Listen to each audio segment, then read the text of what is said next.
ये सॉक्स की शॉप है। मैंने आज आपको दिखाई है, एक दो शॉप मैंने आपको शॉर्ट से दिखाई हैं। ये देखें, सॉक्स का, अंडरवेयर का और बुनियान का काम यहाँ हो रहा है। ये तकरीबन आपको हर दूसरी तीसरी शॉप में ये चीज़ें आपको मिलेंगी, क्योंकि इसकी डिमांड सबसे ज़्यादा होती है, सबसे ज़्यादा इस्तेमाल होता है घर में। हर एक जो है ना घर का फ़र्द इस्तेमाल कर रहा होता है, छोटे से लेके बड़ा। ठीक है, तो ये वो सॉक्स होती हैं जहाँ जो मैंने आपको दिखाई हैं, लेकिन ये कॉटन नहीं है जो मैंने आपको दिखाया है, लेकिन इसके ऊपर लिखा होता है कॉटन, लेकिन कॉटन होती नहीं है ये। ज़्यादातर स्टॉक इनका टर्की या चाइना का आ रहा होता है, लेकिन टर्की का भी जो स्टॉक आ रहा होता है, इन्होंने इस वक्त वो थानों में कपड़ा आता है यहाँ लॉट में, और यहाँ के स्टिच होता है कपड़ा उसका। ठीक है, सॉक्स यहाँ बनती हैं, अंडरवेयर भी यहाँ बन रहे हैं, बुनाने भी यहाँ बन रही हैं इनकी। जो चाइना का आता है वो रेडीमेड आता है, बना बनाया आता है इनका, लेकिन जो टर्की का आ रहा है वो मतलब ऐसे आ रहा है जो मैंने आपको बताया। ईरान से भी यहाँ रेडीमेड ही आता है।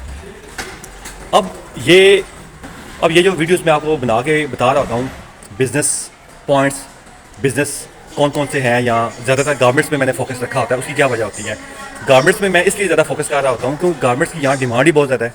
इसलिए मैंने, जो भाई भी मुझसे पूछते हैं, मैं ज़्यादातर उन्हें यही कहता हूँ कि आप गारमेंट्स का काम करें, ना कि मैं किसी और बिज़नेस की तरफ उन्हें माइंड करूँ या वो वाला काम करें। देखें, जब भी कहते हैं किसी को अगर नसीहत करते हैं तो वो करें, या किसी को मशवरा देते हैं वो दें जो उसे काम भी आए। समझ आए ना आए वो एक अलग मैटर है, लेकिन उसे काम आए वो, अगर वो उस पर चलता है तो। ठीक है, और मेरी सेकंड ये कोशिश होती है कि जो भी पाकिस्तानी हो, मैं उसे कहता हूँ कि पैसा है तो यहाँ के अज़रबैजान में कारोबार करो। उसकी क्या वजह होती है, उसकी वजह ये है कि जो शॉप्स अगर देखें ना, ये मेरे बैक साइड में शॉप, ये होल सेल की शॉप है, ये रिटेल नहीं करते ये वाले। ठीक है, ये होल सेल की शॉप है। अब होल सेल की शॉप अगर आप यहाँ बनाते हैं, बैठते हैं, तो तब ही कामयाब होते हैं, क्योंकि आप फॉरनर हैं। ठीक है, आप यहाँ के लोकल नहीं हैं, क्योंकि आपके एक्सपेंस ज़्यादा होंगे लोकल की बनस्बत।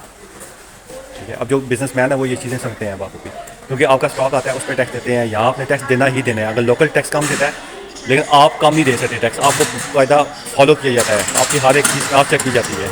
इन चीज़ों को आप खास तौर पर ध्यान पे रखें। आप ये जो चीज़ें मैं बता रहा होता हूँ आप लोगों को, बिज़नेस करना है तो उन चीज़ों में बिज़नेस करें जिसकी मार्केट में अगर आपकी ग्रेप बनती है, खड़े होने की जगह मिलती है, तो वहाँ बैठने की आप जगह बना सकें। ये लॉन्ग टर्म के बिजनेस होते हैं, लॉन्ग टर्म के लिए। तो जब आपका इसमें नेटवर्क बनता है तो वो फिर लॉन्ग टर्म के लिए जाता है। नेटवर्क को कस्टमर आपके बन जाते हैं, उनका एतमाद बन जाता है आप पे, वो फिर आपके साथ लॉन्ग टर्म के लिए काम करते हैं। आप लंबे अरसे तक आपके साथ अटैच हो जाते हैं। अगर आप उन्हें प्राइस अच्छी दे रहे हैं, चीज़ उसके मुताबिक आप दे रहे हैं प्राइस के हिसाब से, तो वो आपके साथ अटैच हो जाते हैं। ये वो कारोबार हैं जो सदक में बैठ के आप रिटेल भी कर सकते हैं, आप होल सेल भी कर सकते हैं आप इन कारोबार में। दुआ में याद रखिएगा। अल्लाह हाफिज़।